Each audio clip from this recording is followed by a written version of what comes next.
Hello, and welcome back to Barding in Teyvat. In today's episode, we will be going through the lore of the Tales from the Waves. We start off with the Rising Tide.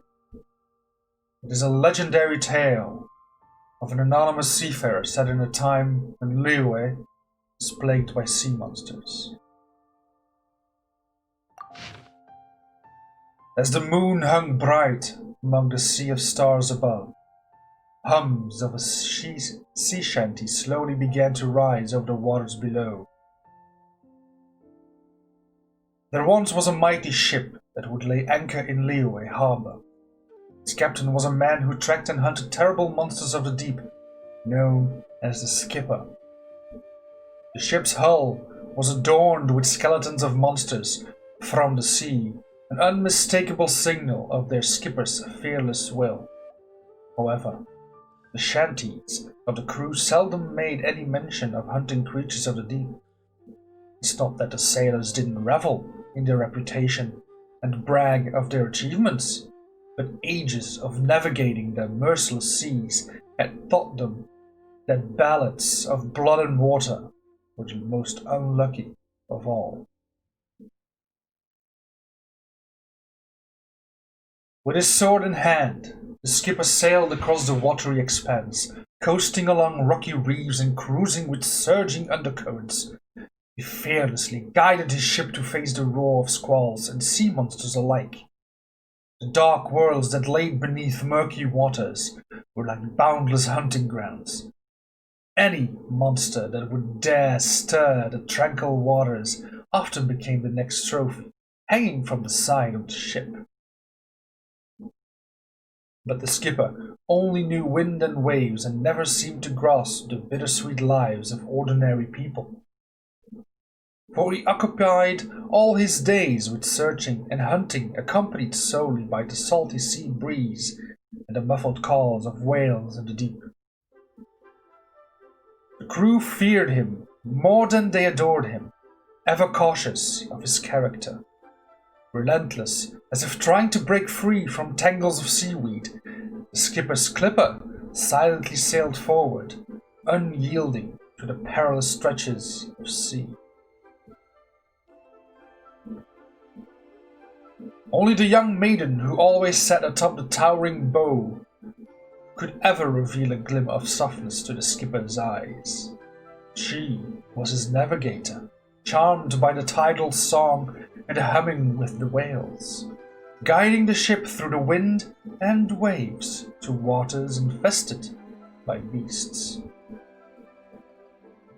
A young maiden at the helm offered her songs to the sea, paying due respect to its every billow and breeze. Hark the calls of creatures deep, and echoes of waves tossed in the gale. When the sea and winds flow in our favor, towards the horizon we shall sail. May the deities that have passed, and may old Captain too, steer our bow through the boundless sea, and point our compass true. May we guide every sailor's soul to the port they call home. The chorus of the shanty gave way to the bellowing orders of the skipper, promptly calling all hands to set sail. The mighty vessel slowly left the port and came under way, sinking into the horizon under the first glimmer of dawn. This is how the story of every voyage would begin, just as they had each day before.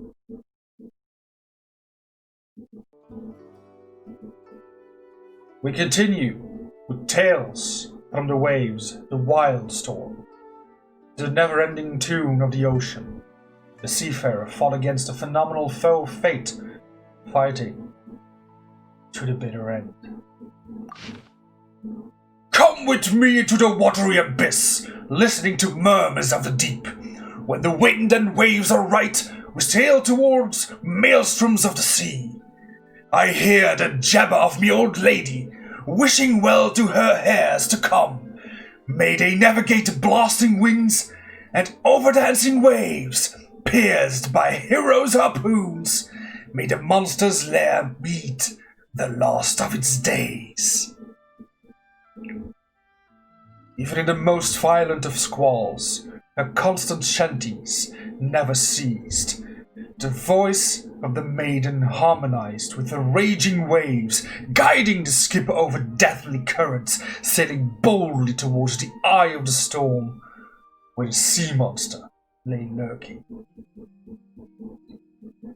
Skimming across the vortex, ushered by lightning and waterspouts, the ship inched further into the monster's treacherous waters.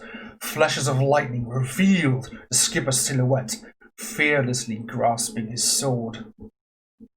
Following the skipper's fixed gaze, the crew could only make out an alpine shape shadowed by tenebrous clouds.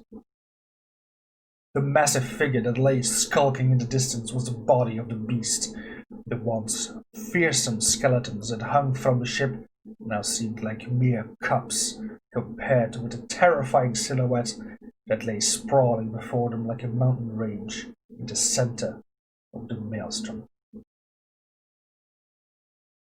At the skipper's bellowing command, the crew fired broadside after broadside of giant crossbows, unleashing their mortal fears and delusions on the massive body. They lay like a towering wall before them. The barrages of cannonballs and barbed iron harpoons left gruesome wounds on the body of the beast.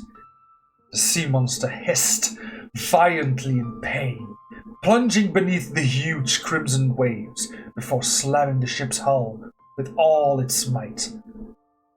The ship nearly capsized against the might of the blow, and crimson waves came crashing across the decks.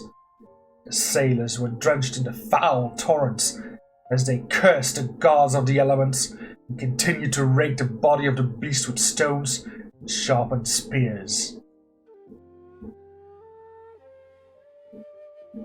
The ruthless skipper never flinched at the opponents dealt to him by fate. The thundering roars of the terrible beast were answered by songs of the young maiden atop the bow.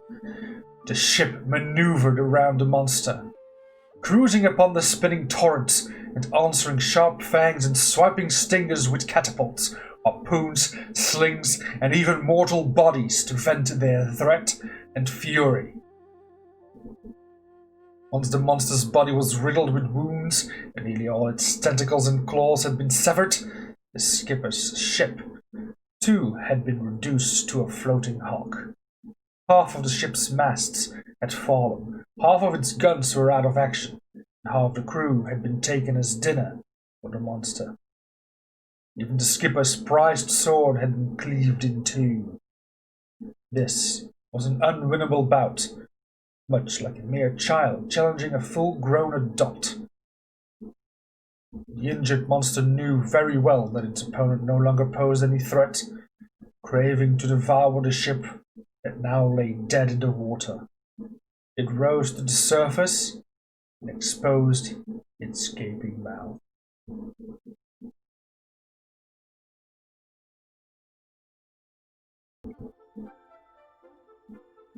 The receding torrent. Finally, when the tempest eased and the ocean's surface was tranquil once more, the soft wind played a poignant homecoming tune. Although the moon was veiled by dark clouds, her shanty did not cease.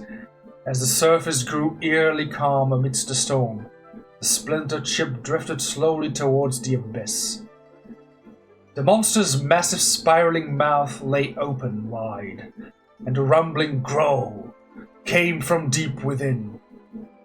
The monster was content with its prey and opened its eyelids, crusted in reef and coral, to witness the final moments of yet another opponent who had underestimated it.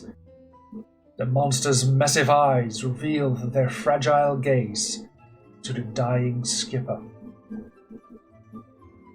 The monster reveled the moment, and through his pair of eyes beheld a heart that was darker than the abyss. A final bolt of lightning flashed in the sky above, illuminating the ship as it split into two among the monster's swirling fangs. Fading beneath a mist of splinters, even the screams from the keel were drowned beneath the waves. Then it was dark again, until the furious roar of the monster broke out over the black waters once more. The skipper plunged his severed sword into the eye of the beast again and again, until it was immersed beneath the filthy tide, when finally his broken sword became lodged in the monster's soft eyeball. As the skipper drew closer to his treacherous fate, clutched by countless claws and pincers, he continued fighting tooth and nail until the monster's sharp claws were torn into pieces.